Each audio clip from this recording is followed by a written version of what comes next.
What's up, y'all? Toya here, and I am back with another video for y'all. Before we get into the video, make sure you guys leave a like, subscribe, and share. Alright, y'all, so today we gotta go over a couple updates on this Dlivrd app. Don't worry, it's just two quick updates. I ain't gonna take up too much of your time. So the first update, this actually is something that I noticed a couple months back, and I thought it was like a one-time thing, but it seems like this is actually gonna be a thing moving forward. So as you guys know, Dlivrd is the catering app that advertises catering delivery to businesses, right? Well, it seems like they trying to slip in some residential deliveries here and there. So again, like I mentioned a couple months back, this was actually around Mother's Day weekend. I had already had my plans for the weekend, and I started getting some notifications saying, hey, here's a delivery for tomorrow, you want to pick it up? And I'm looking, I'm like, maybe I could try to sneak something in. And then I'm looking, I'm like, okay, that's not even the name of a business. Let me look up this address. And it's right in the middle of a residential area. So I'm like, nah, we ain't doing that one.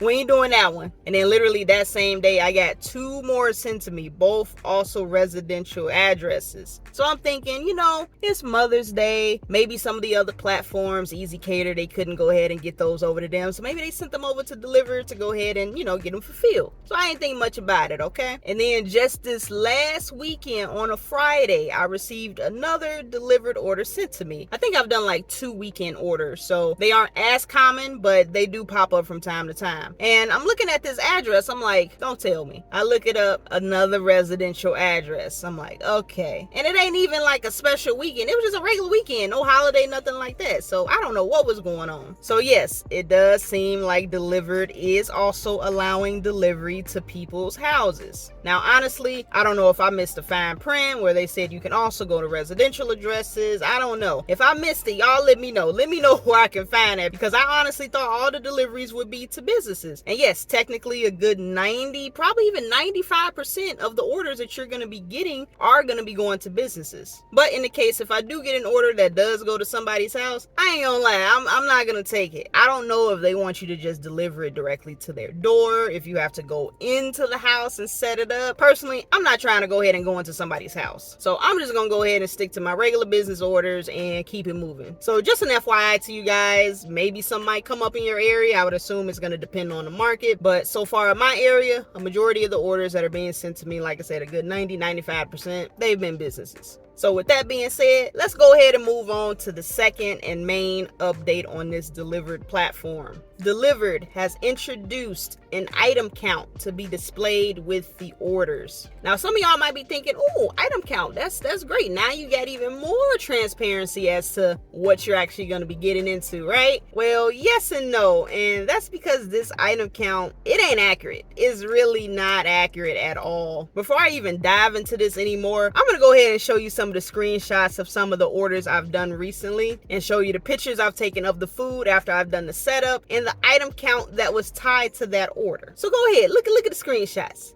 Does it look right?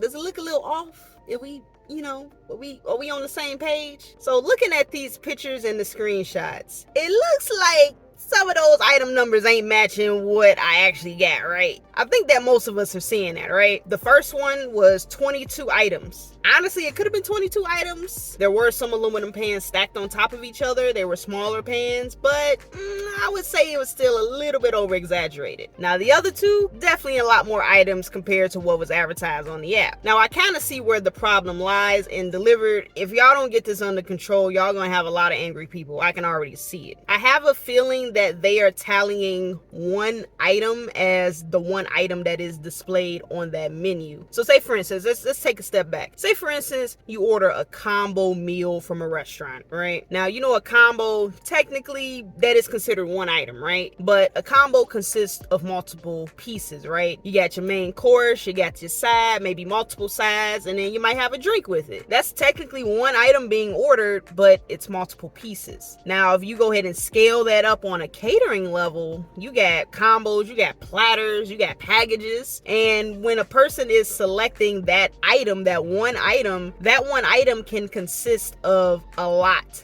of different pieces. So you might have one tray just of chicken. You might have another tray with rice. You might have a tray with some green beans, some other veggies or whatever, but that might be considered one item. Now, the reason I say this might cause some issues in the future is because there are some apps that will actually compensate you more if you're actually picking up more items than what is being advertised initially. A majority of those apps are going to be the ones where you're picking up those big, bulky items. So they're technically paying you for the amount of weight that you're actually going to be picking up. So if you go to a job and it's advertised that you got to pick up 5 items, each of those 5 items weighs like, I don't know, 150, maybe 200 pounds. You get there and it turns out, oh, you actually got 6. You looking like, run them pockets. I ain't about to do this for the same amount. That's more work for me, because in a lot of those cases, you're loading and unloading. So if you add in a couple extra 100 pounds, that ain't nothing small. So yeah, you definitely have the opportunity to get compensated there. The only thing is, I don't know how that would translate to food, because technically they are telling you how much the food is up front. You may not necessarily know how many items that you're gonna get, but based off of the food total, you can kind of tell how much you might be getting. So say for instance, you got an order of $500 worth of food. $500 worth of food at, say, IHOP, that's probably gonna be a lot of food. You're probably gonna have a tray of pancakes, a tray of some French toast, a couple trays of some sausage, some bacon, eggs, or whatever, right? You're gonna have a lot of trays, okay? $500 for IHOP?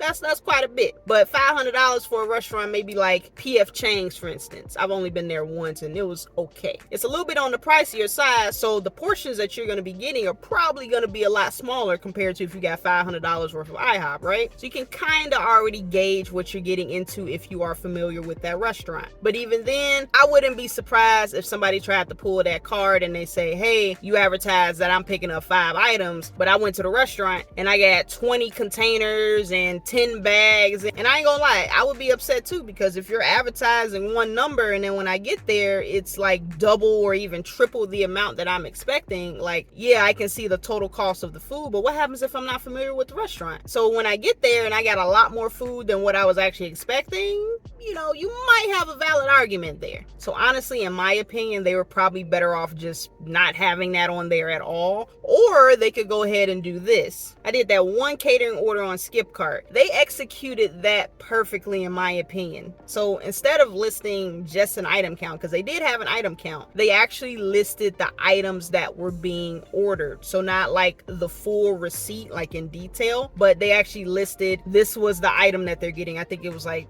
different packages. I think they had cookies and teas and other stuff, but they listed all of that for you so you can kind of have an idea of what you're picking up. And like I said, it doesn't have to be in complete detail, like, all right, this is the package that they're getting. They're getting chicken, they're getting steak, they're getting 3 sides, they're getting a dessert. You ain't got to list all of that like to the T, but at least list the item that is being listed on the restaurant site. So when the customer's picking, you know what, I want to order this package, they select that package, they select the dessert, they select the drink, whatever. They can list that in the app. That's perfectly fine with me. Like I said, it doesn't have to be in super detail pointing out every single thing that they're ordering. But if you are going to list some more details about the food, I would prefer you to list the actual item rather than just the number of items, because the number, that can vary. It can really vary. So like I say, either get rid of it or just list the items that they're actually ordering. I personally feel like that'll make it a little bit easier, because you might have some unhappy people. Like I said, if you get an order that says you're getting 5 items and you get there and you got 20 trays of food, they might be complaining.